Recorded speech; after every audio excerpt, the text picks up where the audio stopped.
ಮೊದಲಿನಿಂದಲೂ ಹಿಂದೂ ರಾಷ್ಟ್ರವೇ ಅಂತ ಪದೇ ಪದೇ ಸಾಬೀತಾಗ್ತಾನೆ ಇದೆ.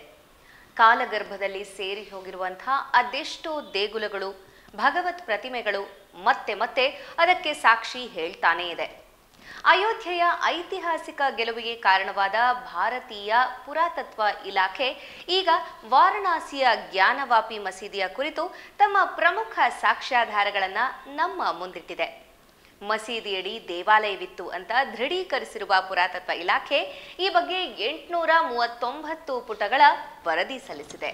ಹಿಂದೂಗಳ ಪಾಲಿಗೆ 2024 ಬಂಪರ್ ವರ್ಷ ಅಂತಲೇ ಹೇಳಬಹುದು. ಅತ್ತ ಅಯೋಧ್ಯೆಯಲ್ಲಿ ಶ್ರೀರಾಮನನ್ನ ಪ್ರತಿಷ್ಠಾಪಿಸುತ್ತಿದ್ದಂತೆ ಇತ್ತ ವಾರಣಾಸಿಯಲ್ಲಿ ರುದ್ರದೇವರಿಗೆ ಬಿಡುಗಡೆ ಸಿಕ್ಕ ಹಾಗಾಗಿದೆ.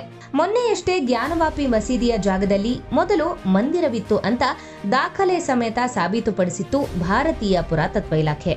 ಇದರ ಆಧಾರದ ಮೇಲೆ ವಾರಣಾಸಿ ಜಿಲ್ಲಾ ನ್ಯಾಯಾಲಯ ಮಸೀದಿಯ ಮತ್ತೊಂದು ಬದಿಯಲ್ಲಿ ಹಿಂದೂಗಳಿಗೆ ಪೂಜೆ ಸಲ್ಲಿಸಲು ಅವಕಾಶ ಮಾಡಿಕೊಟ್ಟಿದೆ. ಮಸೀದಿಯ ಆವರಣದಲ್ಲಿರುವ ವ್ಯಾಸ್ ಕಾ ಠಿಕಾನಾ ಎಂದು ಕರೆಯಲ್ಪಡುವ ಭಾಗದಲ್ಲಿ ಅರ್ಚಕರ ಕುಟುಂಬವೊಂದಕ್ಕೆ ಪೂಜೆ ಮಾಡಲು ಅನುಮತಿ ನೀಡಿದ್ದು, ಮುಂದಿನ 7 ದಿನಗಳೊಳಗೆ ಪೂಜಾ ಕೈಂಕರ್ಯಗಳು ಪ್ರಾರಂಭವಾಗಲು ಅನುವು ಮಾಡಿಕೊಡುವಂತೆ ಜಿಲ್ಲಾ ಮ್ಯಾಜಿಸ್ಟ್ರೇಟರಿಗೆ ತಿಳಿಸಲಾಗಿದೆ. ನ್ಯಾಯಾಲಯದ ಆದೇಶದ ಮೇರೆಗೆ ಭಾರತೀಯ ಪುರಾತತ್ವ ಇಲಾಖೆ ಜ್ಞಾನವಾಪಿಯಲ್ಲಿ ಸರ್ವೆ ನಡೆಸುತ್ತಿತ್ತು. ಆದರೆ ಸರ್ವೋಚ್ಚ ನ್ಯಾಯಾಲಯದ ನಿರ್ಬಂಧದಿಂದಾಗಿ ಮಸೀದಿಯ ವುಜೂಖಾನಾ ಅನ್ನೋ ಜಾಗಕ್ಕೆ ಬೀಗ ಜಡಿಯಲಾಗಿತ್ತು.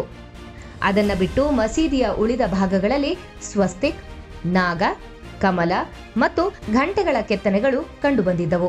ಜೊತೆಗೆ ಭಿನ್ನವಾದ ಹಿಂದೂ ದೇವರುಗಳ ಮೂರ್ತಿಗಳು, ಒಡೆದ ಕಂಬಗಳು ಕೂಡ ಸಿಕ್ಕಿದ್ದವು. 2022 ಮೇ 16ರಂದು ಮಾತ್ರ ನ್ಯಾಯಾಲಯದ ಅನುಮತಿ ಪಡೆದು ಮಸೀದಿಯ ಒಳಭಾಗದ ವುಜೂಖಾನಾದಲ್ಲಿ ಸರ್ವೆ ನಡೆಸಿದಾಗ ಒಂದು ಕಲಾಕೃತಿ ಕಾಣಸಿಗುತ್ತೆ. ಹಿಂದೂಗಳು ಅದನ್ನ ಶಿವಲಿಂಗ ಎಂದರೆ, ಮುಸಲ್ಮಾನರು ಅದನ್ನ ನೀರಿನ ಕಾರಂಜಿ ಅಂತ ವಾದ ಮಾಡ್ತಾರೆ.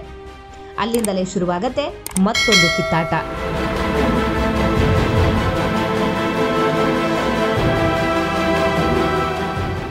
ಸದ್ಯ ಮಸೀದಿಯ ಅಧೀನದಲ್ಲಿರುವ ಜಾಗ ಮುಂದೆ ಹಿಂದೂಗಳಿಗೆ ಹಿಂದಿರುಗಿಸುವ ಸಮಯ ಬಂದೇ ಬರುತ್ತದೆ ಅನ್ನೋದು ಹಿಂದೂಗಳ ಆಶಾವಾದ. ಆದರೆ ಇದನ್ನ ಸಾರಾಸಗಟಾಗಿ ತಳ್ಳಿಹಾಕಿರುವ ಅಖಿಲ ಭಾರತ ಮುಸ್ಲಿಂ ವೈಯಕ್ತಿಕ ನ್ಯಾಯಮಂಡಳಿ ಪುರಾತತ್ವ ಇಲಾಖೆಯ ಸಂಶೋಧನೆಯನ್ನೇ ಕೊನೆಯ ಆಧಾರವಾಗಿ ಪರಿಗಣಿಸಲಾಗುವುದಿಲ್ಲ ಅಂತ ಹೇಳುವ ಮೂಲಕ ತನ್ನ ಮೂರ್ಖತ್ವ ಮೆರೆದಿದೆ. ಹಿಂದೂ ಸಮುದಾಯ ಜನಸಾಮಾನ್ಯರನ್ನ ದಿಕ್ಕು ತಪ್ಪಿಸುವ ಕೆಲಸ ಮಾಡುತ್ತಲೇ ಇದೆ. ಅದಕ್ಕೆ ಪುರಾತತ್ವ ಇಲಾಖೆಯ ವರದಿಯನ್ನ ಬಹಿರಂಗಪಡಿಸಿರುವುದೇ ಸಾಕ್ಷಿ. ಏನೇ ಆಗಲಿ, ಕಣ್ಣಿಗೆ ಕಾಣುವ ಆಧಾರಗಳನ್ನೇ ಅಲ್ಲಗಳೆಯುವ ಇಂಥ ಜಾಣಕುರುಡರಿಗೆ ನಾವು ಇನ್ಯಾವ ಸಾಕ್ಷ್ಯಾಧಾರಗಳು ಕೊಡಬೇಕೋ ಖಂಡಿತ ಗೊತ್ತಿಲ್ಲ.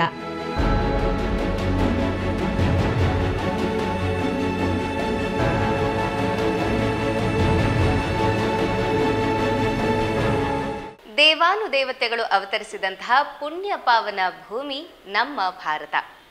ಇಂಥ ನಾಡಿನಲ್ಲಿ ಅನಾದಿ ಕಾಲದಿಂದಲೂ ದೇವಾಲಯಗಳು ಇದ್ದುವು ಅನ್ನೋದು ಹಿಂದೂಗಳಿಗೆ ಸರ್ವೇ ಸಾಮಾನ್ಯ ವಿಷಯ. ಆದರೆ ದೇಶದ ಮೇಲೆ ನಡೆದಂಥ ಆಕ್ರಮಣಗಳು, ಅದರ ನಂತರ ಬದಲಾದ ಚಿತ್ರಣ ನಮ್ಮ ದಿಕ್ಕು ತಪ್ಪಿಸಿರಬಹುದು. ಅದನ್ನ ಮತ್ತೆ ಸರಿದಾರಿಗೆ ತಂದು ನಮ್ಮ ಇತಿಹಾಸಕ್ಕೆ ಜೀವ ತುಂಬುತ್ತಿದೆ ಭಾರತೀಯ ಪುರಾತತ್ವ ಇಲಾಖೆ. ಅಂಥ ವೈಭವೋಪೇತ ಇತಿಹಾಸವನ್ನ ಅರಿತು ಮುಂದಿನ ಪೀಳಿಗೆಗೆ ತಿಳಿಸಿ ಹೇಳಿದ್ರೆ ಮಾತ್ರ ಅವರ ಈ ಶ್ರಮ ನಿಜಕ್ಕೂ ಸಾರ್ಥಕ.